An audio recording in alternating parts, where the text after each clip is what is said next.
Welcome back, everybody. This is Florida Real Estate Camp, and these are just practice questions. And for this session, we're tackling Unit 8. Unit 8 for Florida Real Estate covers property rights, estates and tenancies, condominiums, cooperatives, and time sharing. So let's dive in. Number 1, which of the following terms refers to water rights? Which of the following terms refers to water rights? Is it accretion, riparian, erosion, or subsurface? Which of these refer to water rights? The answer is B. Riparian rights of all these terms refers to water rights. So if you selected B, you are correct. Number 2, which of the following rights refer to lakes or ponds? Which of the following rights refer to lakes or ponds? Is it A, accretion rights, B, reliction rights, C, littoral rights, D, erosion?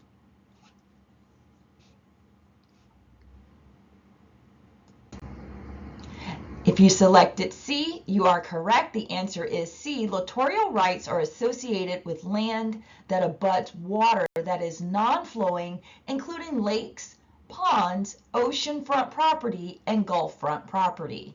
Littoral rights. Number 3, which of the following is considered personal property? Is it A, a chair, B, first floor windows, C, kitchen cabinets, D, master bathroom tub? Which of the following is considered personal property?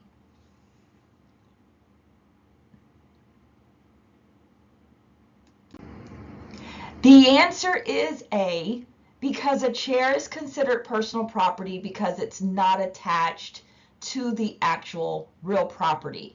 So in case of the first floor window, it is attached. Kitchen cabinets, they are attached. And if that bathtub is also, it's assumed that it is attached once it's installed.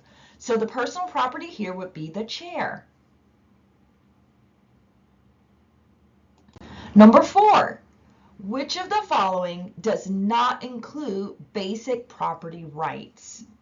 So which of these are not considered or does not include basic property rights? Is it A, disposition, B, enjoyment, C, exclusion, or D, adaptation? Which of these does not include basic property rights? The answer is D. If you said D, you are correct. Property rights include the right of disposition. You have a right to enjoy. You have a right to exclude, but you don't have a right to adaptation. This has to do with an item that is used for a specific property that does not apply to basic property rights. So this would be the incorrect one. If you selected adaptation, that is correct. It does not apply. Which of the following describes a lease agreement with a beginning date but no end date? Is it A, estate in reversion, B, tenancy in common, C, fee simple, or D, tenancy at will? Which of the following describes a lease agreement with a beginning date but no end date? The answer is D. Tenancy at will describes a lease with a start date, but it has no specified end date. Tenancy at will. Number 6, which of the following terms describe right of possession? Which of the following terms describe rights of possession? Is it A, freehold estate, B, tenancies, C, estate, or D, all of the above? Which of the following terms describe rights of possession? The answer is D. All of these terms indicate some form of rights. So it's, even if it's a freehold, where a freehold has an unknown duration of ownership rights, meaning you can keep it forever.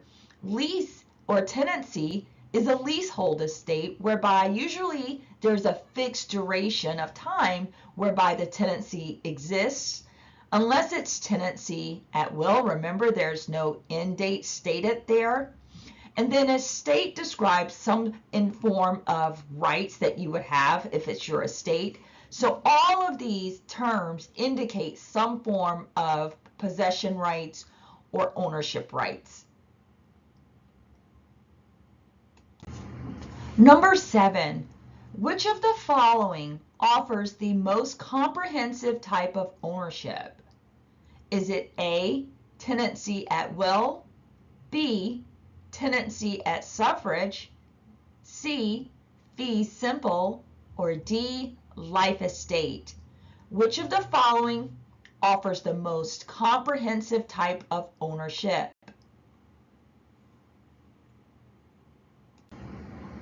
The answer is C. Fee simple gives owners the power to use, dispose, and allow owners to leave their property to their heirs. When it comes to disposing, that just means they can sell it, they can give it as a gift, or again, they may leave it inside their will. Maybe it goes to their heirs, or maybe inside their will, they may be giving it away to someone other than their heirs, but it's their will. That means to dispose.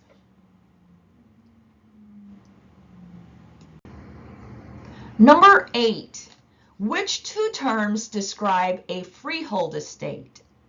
Which two terms describe a freehold estate? Is it A, tenancy at will and tenancy at suffrage? Is it B, fee simple and life estate? Is it C, leasehold and life estate? Or is it D, life estate and tenancy at will? Which two terms describe a freehold estate? The answer is B. Freehold estate describe fee simple and life estates.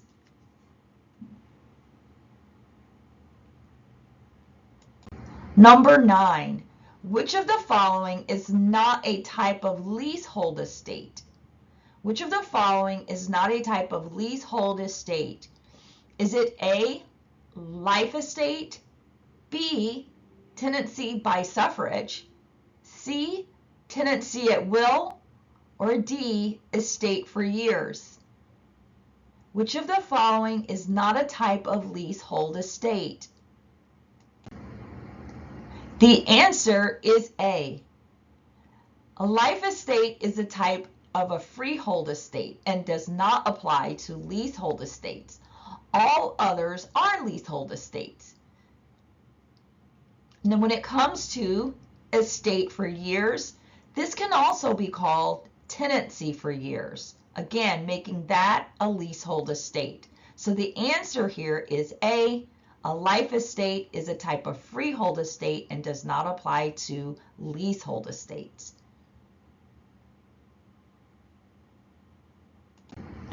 Number 10, tenancy by the entireties, tenancy in common, and joint tenancy are all considered what? Is it a tenancy at will? Is it B, leasehold estate? Is it C, joint tenancies? Is it D, fee simple estates? Tenancy by entireties, tenancy in common, and joint tenancy are all considered blank.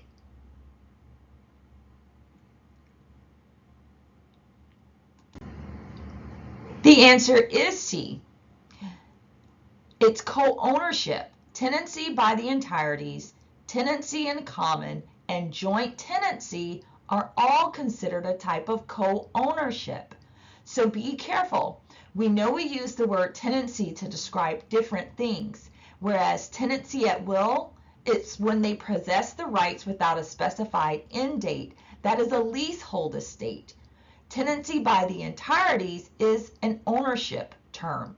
Tenancy in common is ownership, and joint tenancy is also ownership. So be careful not to get tricked by the different tenancies. Before you go take your exam, make sure you understand the leasehold and the ownership.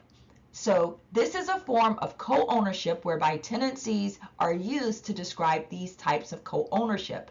I would just memorize line C. It would just simplify, and then anything else you know would be a leasehold estate.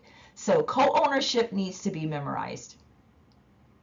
All right, I hope you guys did well with these. We'll see you in the next set. We'll be working on the rest of the chapters. We're going into 9 and 10 in a few weeks and days. It gives us a while to make these, but we try to do everything we can to make sure that we're giving you guys really good questions and helping you guys out. All right, well, subscribe to our channel. Find us if you're in Florida. We also do have online classes. So there you go. Thank you guys. Talk to you later.